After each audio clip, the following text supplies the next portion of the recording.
How's it going, guys? My name is Tavarish, and today we're gonna try to figure out why my cheap Lamborghini is running like garbage. It runs like garbage.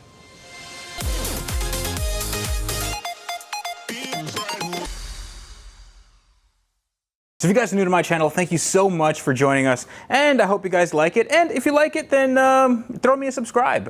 You can hit that notification button, and all is well with the world. But if you're not new to the channel, then this should be a sight for sore eyes. I did start it in the last episode, but I did have a few issues with this car. This car, of course, being my 2008 Lamborghini Gallardo Spider, and it is the cheapest one in the country. It also has a manual transmission and twin turbo kit, just in case you guys didn't know. Since I got this car started, I noticed that it has a little bit of a hesitation. Actually, it just dies right after 2,500 RPM.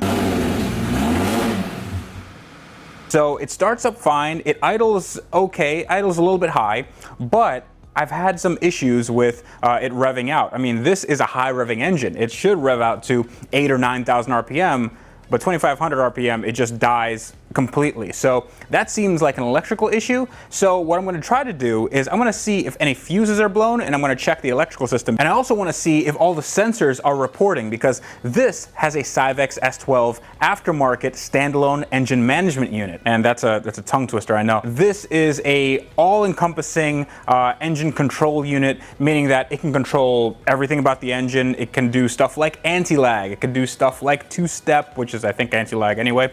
It has launch control, traction control, all those good things that you can absolutely control 100%. And the tuning is where I am a complete novice. I have no idea what I'm doing. I have never tuned a car before in my life, and me just doing small adjustments just to get this thing running and driving somewhat okay is gonna be a monumental task. But I'm a simple guy. I am just working out of my garage, and it actually is a really hot garage right now. It's one of the hotter days here in Florida. But as you can see, I have the garage open because I will be testing this car as far as starting and idling and revving. So I don't promise that we'll get anything really done. Well, I shouldn't say that. We'll get something done as far as diagnosing it, but I'm not sure that we're going to solve the particular problem that this car is having. Maybe because there might be a sensor out, there might be a calibration issue, it might be a wiring issue. So I don't want to put too lofty of a goal here, but I think we should definitely be able to narrow down the problem. So the first thing we have to do is we have to go into the cabin, which is now all this is nice and down. We have to check the fuse boxes. There are 2 fuse panels inside the cabin, and I'll show you how to check fuses, especially on cars that you guys might just buy or they run not too well. Fuses are some of the first things that you should check, so let's go check them now. Okay, so here is the cabin of the car. You guys know it and love it. I actually love it a lot. But when I started the car yesterday, I noticed a few things. Number one was the revving situation, obviously, but another thing that you guys might not have noticed is that the center stack, this gauge cluster here, was not lighting up, and it didn't actually run. All the gauges were dead. I know that these gauges should work. Well, number one, because they are very important gauges. We have oil pressure there, we have oil temperature, and we have voltage. So this tells me a lot about my car. So this might be why the ECU is maybe going into limp mode or something like that. So if we get these gauges working, maybe we can get the car revving out a little bit better. But that could also not be the case, so we have to check all the fuses. Now the fuse box, there's 2 of them, and one is right here. So I take this back, and right here you can see all the wiring nastiness. This is just a wiring mess. I have taken this apart. It's not stock like this, obviously, but if you see right in the middle here, that is our fuse box. That's our fuse panel, and if we take this off, it is a little bit finicky, but you can take out all the fuses. Why won't you come off? Okay, that's a lot better. Now you can see all the fuses and how they are, well, situated. Just a bunch of 10, 15, and 20 amp fuses. This is, I believe, for the top and some accessories.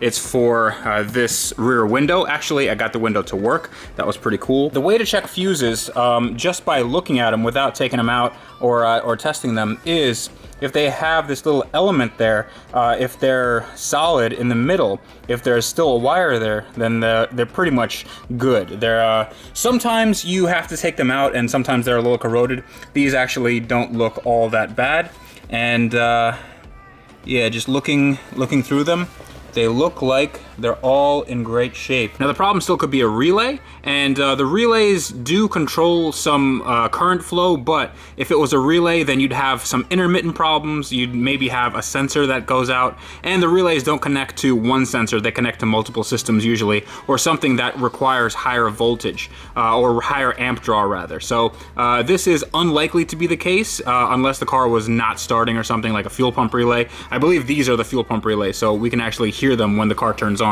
But all the fuses seem to be fine here, so no need to return to this just yet, unless we find something, unless we don't find anything in the other fuse box. So we'll have to dig deeper. But let's go to the other fuse box to take out this floor mat.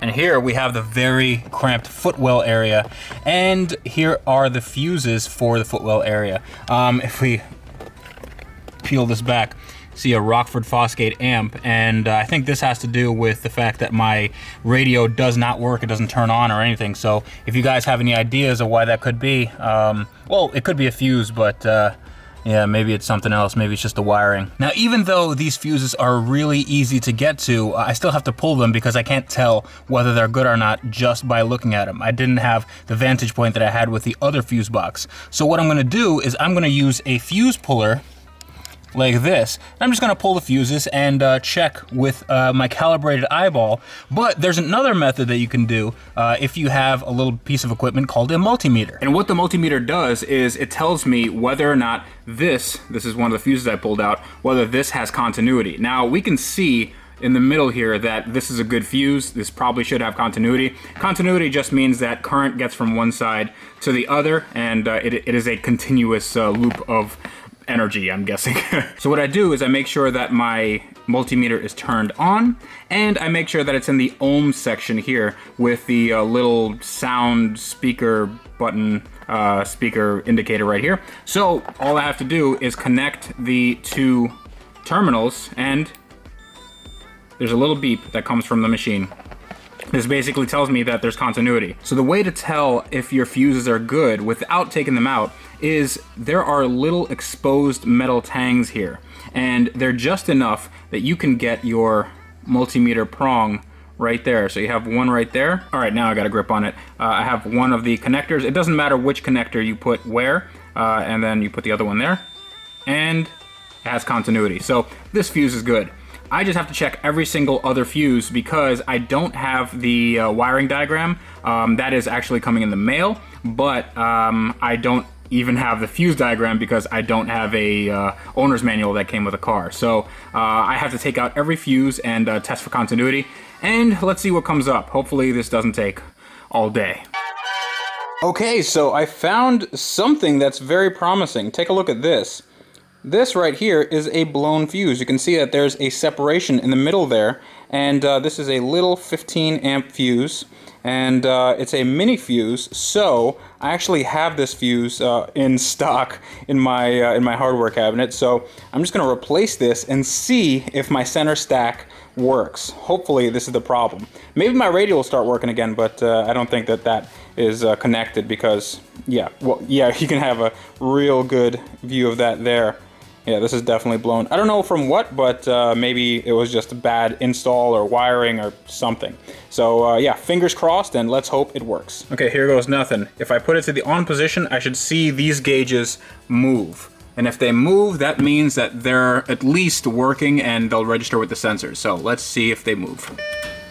Oh, look at that. This just shot up to around 12. Actually, I should put a battery tender on here, but this is looking real good.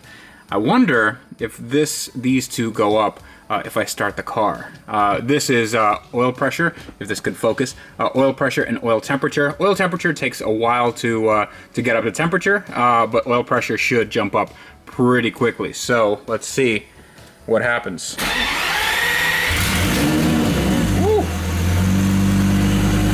Look at that. That is good.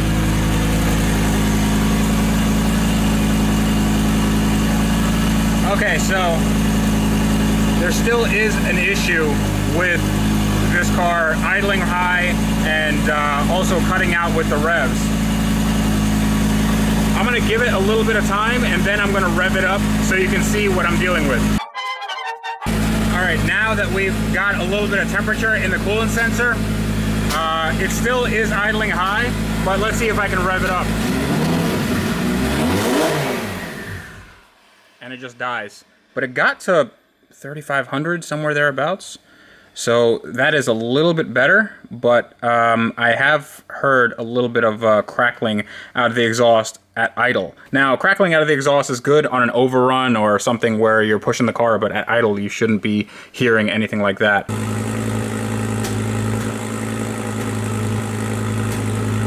Can anyone tell me why a car would make that sound at idle? I'm thinking it's running really rich, and I smell a lot of gas fumes here. But it could also be because I changed the O2 sensors. Now, a few of you have remarked that these O2 sensors might be in the wrong place still, but I don't think so, because these O2 sensors, they are not that close to the stock, well, to the end of the pipe.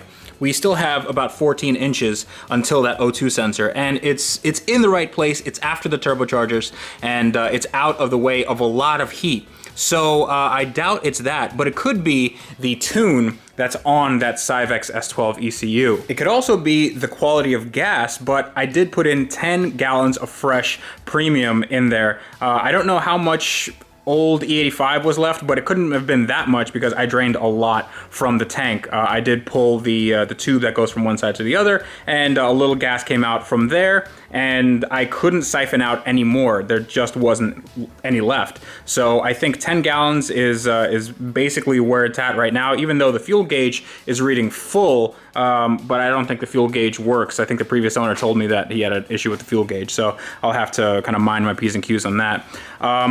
I need to figure out what the sensors are reading. I need to figure out what the computer is doing. And for that, I have to get my laptop out, and I have to use the S12 software, which actually connects with this, the Ethernet cable. The Syvecs software, it's called SCAL, and I believe this is the calibration software. And we open it up. It is connected. I believe I have to turn the car to the on position. Okay. I'm gonna turn the lights off so it doesn't drain the battery. Okay, now we're cooking. This is everything that the ECU controls, and I'm not sure how much you guys can see, but there is a lot here. Right off the bat, you can see this flashing device thing, so that probably needs a okay, errors. All right, we're getting somewhere. Let's see what the errors are. If I scroll down to errors, it tells me there's fuel composition. Okay. All right. It just says no signal. So that seems like there's a sensor out. I don't know what fuel composition is. Might be the flex fuel sensor, but the flex fuel sensor is wired up properly. I'm not quite sure what that is. If you guys can tell me what fuel composition is, then let me know in the comments or email me at asktavarish@gmail.com, because I think this might be the issue that we're having. It might have a different map for E85, and it might think that we're on E85. So or it might have a map for regular pump gas, and I might still have E85 in there. I'm not sure, but this is definitely this is not helping our cause here. But if we just dismiss this, we can take a look at how this all works. And you can see all the readings for the sensors here. And right here, it goes into even more detail, if this can focus. Yeah. So we have, wow, this is really, really in-depth. I don't know what I'm doing here.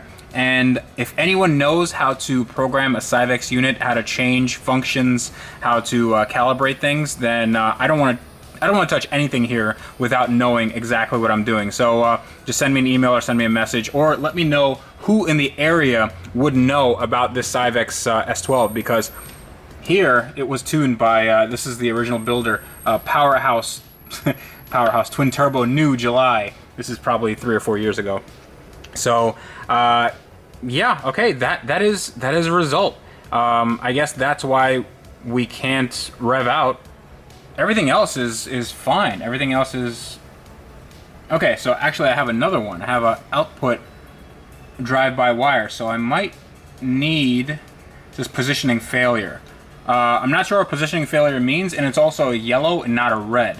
Red apparently means needs attention, and yellow means like just you might be able to get away with it. So you guys need to tell me what this is. I'll look it up. I'll definitely Google all this stuff. But if any of you are familiar with this, then let me know in the comments. I greatly appreciate it. So that is a bit of a result. I think that I learned a lot. I learned how to connect this thing to a computer. I learned that I have a sensor that's out. I don't know which sensor, but there definitely is a sensor out.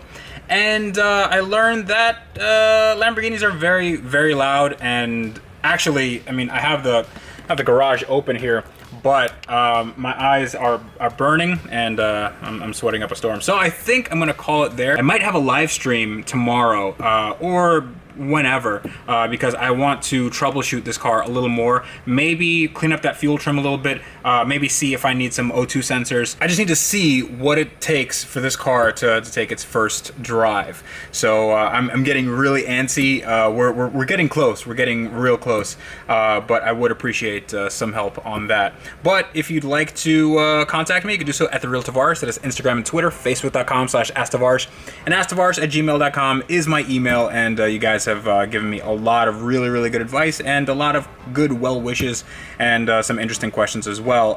If you want to listen to me talk to a really good friend, Andrew Howell, about cars and wrenching and stuff, we have a Wrench Everyday podcast, and we have episodes every single weekday. Links will be down below. But until next time, this is me telling you that on cars that need some calibrations, but they will not be a danger to manifold, you guys need to wrench every day.